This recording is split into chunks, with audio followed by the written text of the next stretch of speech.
So, as everyone knows, we are now in a health crisis with the coronavirus pandemic. And my father passed away on February 24th before it was declared a pandemic. And we were scheduled to do a service for him this weekend.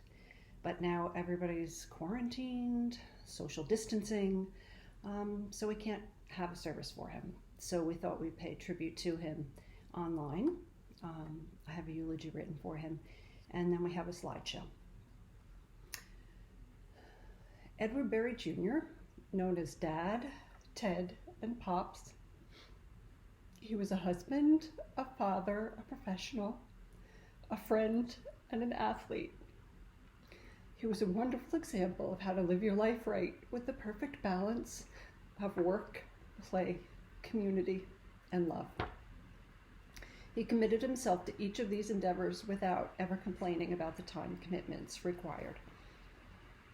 Dad's family. He was born and raised in Montclair, New Jersey, with two older sisters, Barbara and Pat.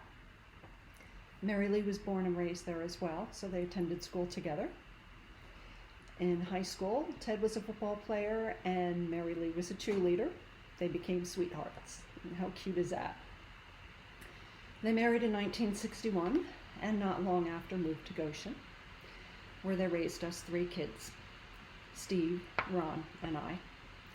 And our parents were always great examples of how to be good people, showing us how to be respectful of others, how to be empathetic, how to work hard, study hard, how to be kind, and how to enjoy a little competitive spirit.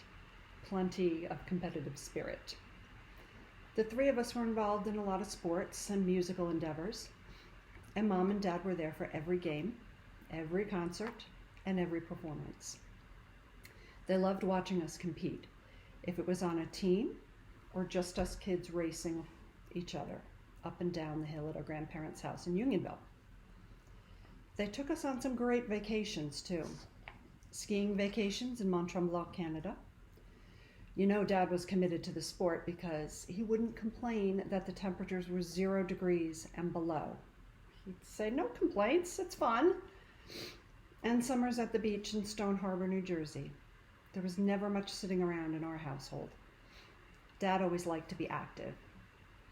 In any spare moments, Dad would be found raking leaves, mowing the lawn, and doing the all-important wood management, forever making sure there was enough wood for the fireplaces and his beloved chimenea.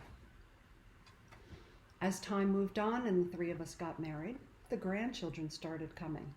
12 of them. Stephanie, Cynthia, Andrew, Matthew, Billy, Charlie, Tommy, Alexa, Jillian, Jack, Corey, and Daniel. Pops couldn't get enough time with them. Again, they go to as many sporting events and performances as they could possibly get to. Ted's work. He spent his career in the insurance industry. He had a strong sense of work ethic. In his younger days, after high school, he started out at the University of Miami. He enjoyed that a bit too much and decided maybe he needed a little bit more structure to stay out of trouble, so he enlisted in the Army. That seemed to set him on the straight and narrow and made him incredibly good at making beds and washing dishes. He got out of the Army, married Mary Lee, and started in the insurance industry. He realized he'd need a college degree, so while working and having babies, he went to night school and graduated from Fairleigh Dickinson University.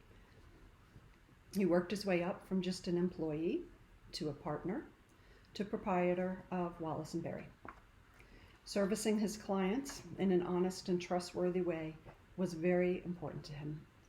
Even if a client had an emergency on a weekend, Ted would drop what he was doing and make sure the client got everything they needed. He never complained about work cutting into his private time. It just needed to be done. His devotion to Goshen. Ted loved Goshen. Aside from working in town, he also volunteered endlessly to give back to the community he loved.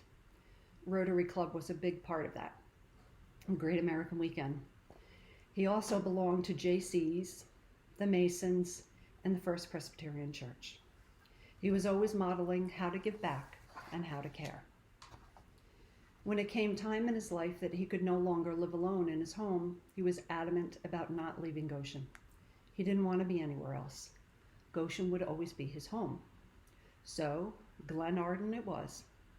He spent 5 years there being cared for by a loving staff who really took care of him and took the time to get to know him. Thank you to the staff for caring for him. And thank you to Lisa, Dad's private aide, who was a godsend to Dad and me. In later life, Ted and Mary Lee bought a house in the Catskills where they fully embraced outdoor life. Tennis, bike riding, golf, skiing, and fly fishing. When guests would visit there, they'd leave exhausted from trying to keep up with them, including Mark and I. I think Mark was a bit worried after his first visit with my parents. We spent the day downhill skiing, then went cross-country skiing, then come home, you have cocktails, appetizers, dinner. And then just when you thought it was all done, Dad would say, "Time for an after-dinner walk." At the end of the weekend, Mark exclaimed, "I don't know if I can keep up with your parents." Obviously, Ted never could have accomplished all of this without being a truly strong person. He was not only physically strong, but mentally strong. He never complained about things you and I might complain about. Long work hours, a never-ending list of chores, brutal cancer treatments.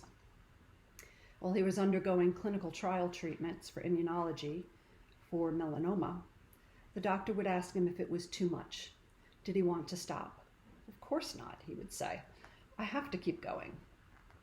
The doctor would call him a pioneer for going into the unknown world of clinical trials. Mom and I had a different word for him being so subjected to clinical trials. We called him our little guinea pig.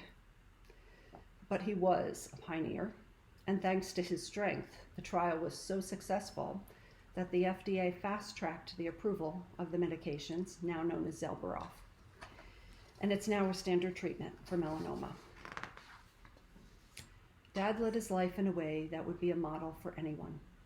Dedicated, determined, strong, and loving. Now he's released from the shell that he's been stuck in for the last few years, and he can join Mom in peace. But I don't think he'll be doing a lot of resting. I like to think of the two of them now being active together, skiing down some peacefully groomed ski trails or out playing golf.